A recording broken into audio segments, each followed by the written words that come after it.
I'm the creator of fabelknitwear.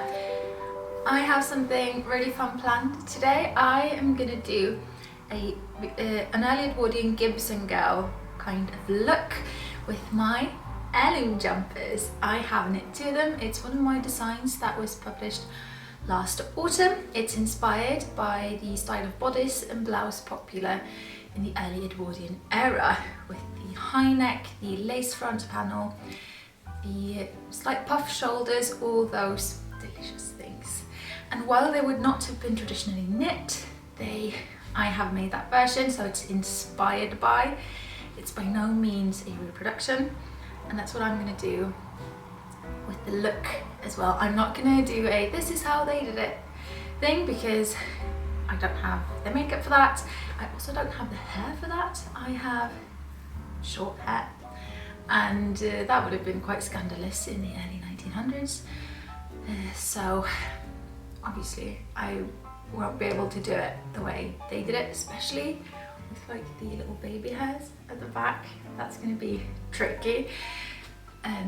The best thing would be if I had extensions lying around or a wig even, but I don't. I just have this to work with. So I'll just do the best of it. Don't expect a voluminous, puffy Gibson Girl pompadour because I don't think that's gonna happen. We'll see what we can do with the little bob that I have. I am makeupless, as you can see, so we will sort that as we chat and do this. But first things first, as I'm going to be doing my hair, I'm going to change. Right, I'm wearing my cream heirloom jumper, and I say, let's just do it. I'm going to start with my hair because I think that's going to be a tricky one. You'll have to look at my unmade up face for a bit longer. I have a comb. I'm going to be doing some teasing. I have hairspray, and I have bobby pins. I am not going to be using any sort of padding because I just don't have enough hair to actually cover it, and you would probably be able to see straight through it into the padding. But if you have longer hair than me, then you would probably be fine. I'm going to look crazy, but whatever. I have really fine, thin Scandinavian hair. That's what I have to work with. I am forever jealous of anyone with thick hair.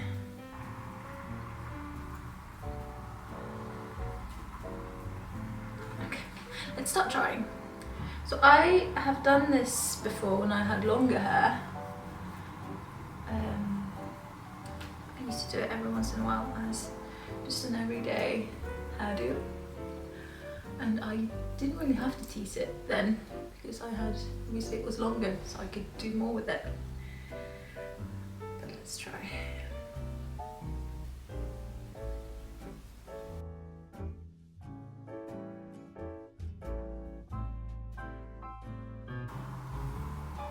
The back's gonna be so hard.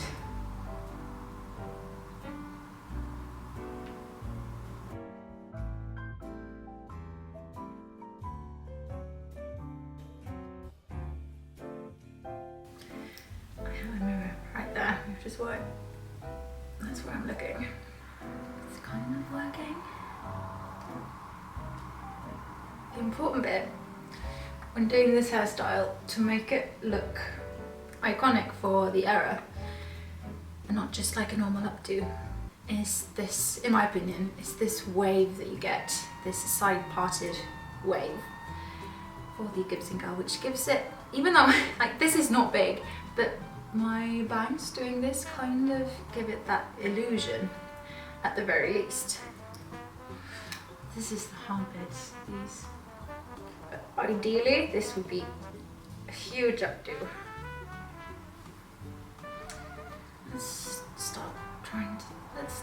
try to sort these trouble with using all these bobby pins with all these short hairs is I don't have enough hair to then hide them, so I'm going to have to try to hide them as I go. I already know I'm not going to show you the back of this.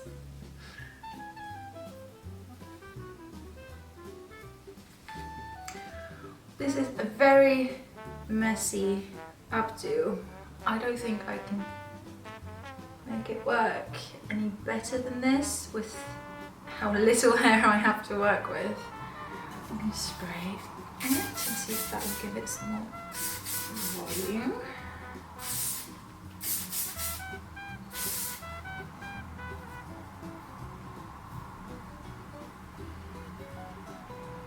Yeah, kind of. And I'm going to curl the sides.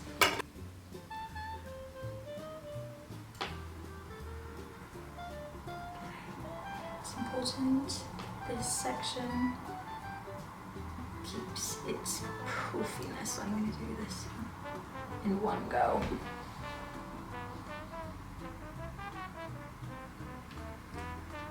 Yes, yes. Baby hairs without burning myself. Yes. This one, I want to lie that way. I think this makes it look way more Edwardian, with that really quite extreme side parting. If I can make it lie that way.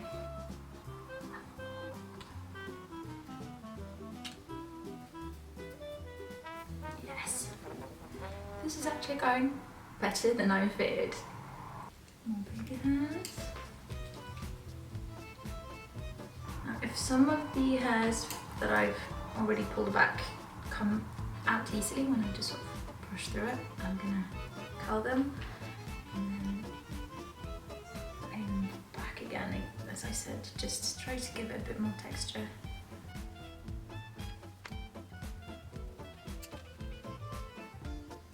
This is looking alright in a messy way. If you have long hair, you can probably do a much better job than I am. But as you can see, even for us shorter haired people, it's not completely hopeless.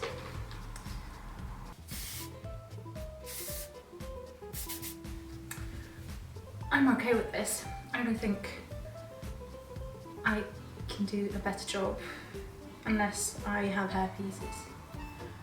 Now let's do some makeup. I have a layer of foundation already because I don't want to scare you.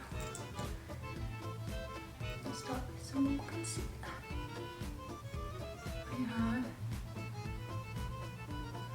have been suffering from some more severe spots this winter than I have ever had, ever. And it's been really, really draining, but it could always be worse. And I have no idea how well you can see them on camera, but I have a huge underground one up there. It's so painful. What's this pandemic doing to us, eh?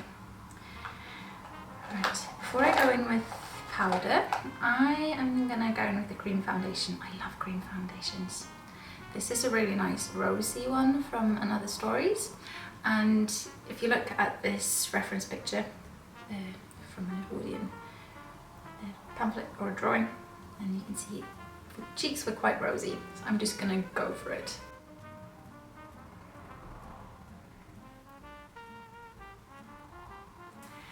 I know this looks insane right now when I don't have eyebrows. Nice. I think I also want to give it some depth. I'm going to go in with this Glossier one in the colour Beam. This is really nice and spring toned. Sometimes I think mixing colours for blush, gives it a natural look. Right. I love rosy cheeks. I've never liked bronzer or contouring or anything. I've always rather wanted rosy cheeks. This is more than I would do on a normal day, but I love this. Going with some powder.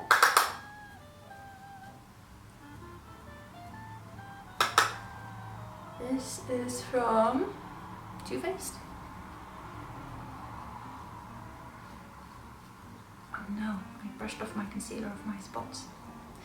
That's the trouble with powder sometimes. I'll do some setting powder then. Do some baking.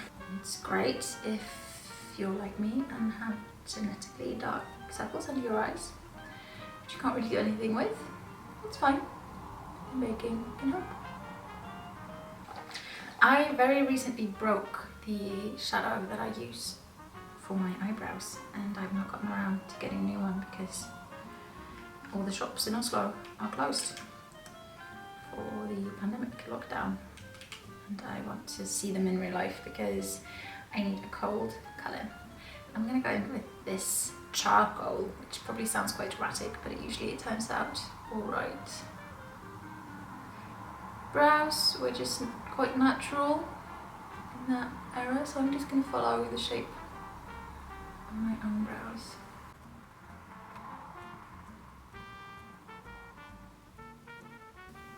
Alright. Look a bit less sickly with eyebrows on.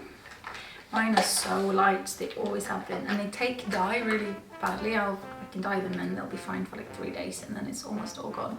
I'm just going to go in with Brow Boy from Glossier, just to give them a bit more of a natural look.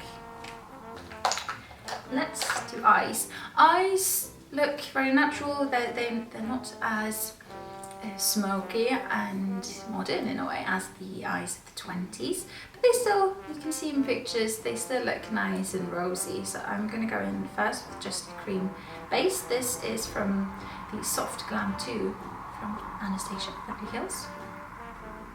Just going to go in with a light base, and then because of these pictures I saw that were quite rosy, I'm going to do this peachy colour, I think.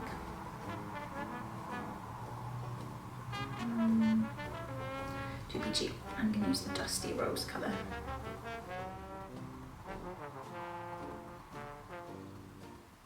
Just get some shading. Not too much. And then I also have this beautiful colour called Strawberry Mousse from Bare Minerals. It's kind of the same colour as my rouge. And just because this is 2021 and I'm going to use some very slight shimmer. Let's not cold tea. And try not to gape. Lips. I've seen pictures of everything from quite rosy lips to more red lips, pink. I think for this purpose, this can be used on your lips as well. I'm going to try that. It's quite nice and natural. It's a bit corally for me.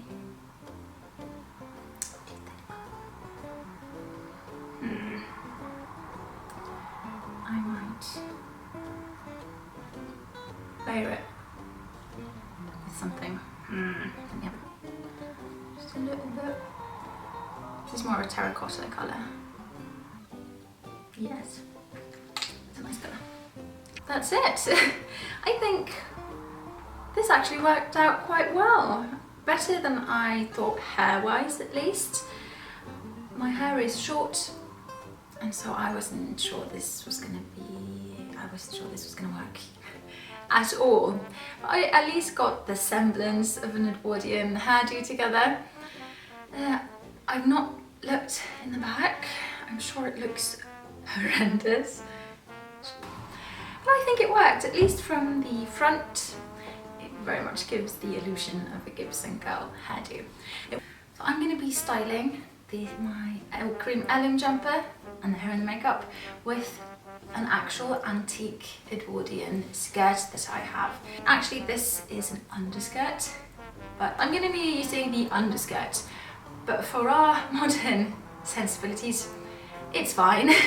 It's a lovely underskirt with a ruffled hem so that it would show under when wearing the overskirt, and it's silk, really beautifully pleated thin silk, and it has a tall layer to the bottom to give the overskirt some volume. However, it is rotted through. It's very, very old. So I would never wear this going out.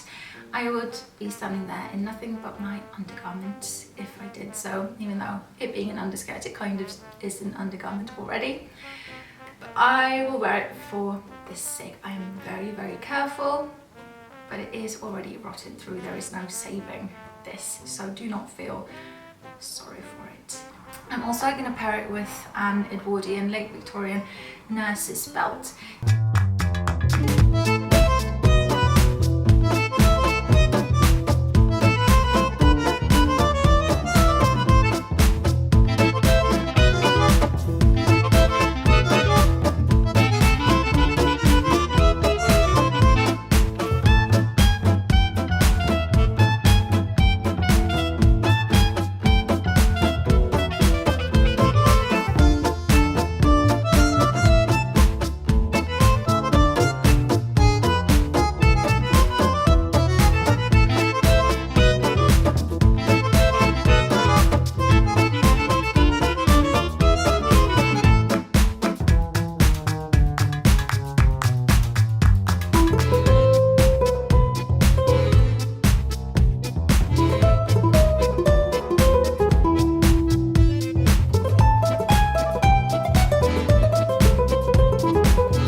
That's it. That's my Edwardian Gibson Girl makeup and hair look paired with my Heirloom Jumper. I hope you liked it. See you next time.